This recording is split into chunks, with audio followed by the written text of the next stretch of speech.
গ্রীষ্মকাল মানে আমাদের ত্বকের অতিরিক্ত যত্ন নিতে হবে। এই উষ্ণ মাসগুলিতে কিভাবে আপনি আপনার ত্বককে সুস্থ উজ্জ্বল রাখবেন সেই সম্পর্কে আজকে আমরা জানব। প্রথমত সানস্ক্রিন সর্বদা ইউজ করতে হবে কমপক্ষে SPF 30++ অথবা SPF 50++ ব্যবহার করতে হবে। এতে আপনার ত্বক সূর্যের সেই বেগুনি রশ্মি থেকে সুরক্ষিত থাকবে। প্রতি ২ ঘন্টা অন্তর, অন্তর সানস্ক্রিন প্রয়োগ করতে হবে, বিশেষ করে যদি আপনি ঘেমে থাকেন অথবা সাঁতার কেটে থাকেন। আপনার কান, ঘাড় এবং আপনার পায়ের উপরের অংশের মতো জায়গাগুলোও কিন্তু ভোলা যাবে না। ক্ষতিকারক ইউভি রশ্মি থেকে আপনার ত্বক রক্ষা করতে, রোদে পোড়া থেকে বাঁচাতে এবং আপনার ত্বককে জ্বালাপোড়া থেকেও বাঁচাতে কিন্তু সানস্ক্রিন খুব বেশি হেল্পফুল।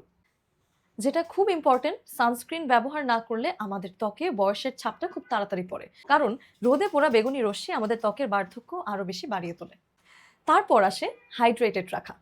ত্বককে রাখুন সর্বদাই হাইড্রেটেড। সারাদিন প্রচুর পরিমাণে পানি পান করুন। হাইড্রেশন আপনার ত্বককে মোটা এবং সতেজ রাখবে।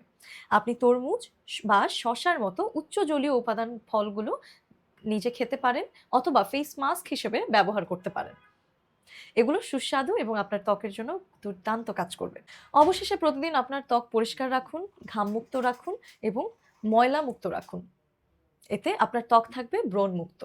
পরিষ্কার করার পরে হালকা ময়েশ্চারাইজার ব্যবহার করতে অবশ্যই ভুলবেন না।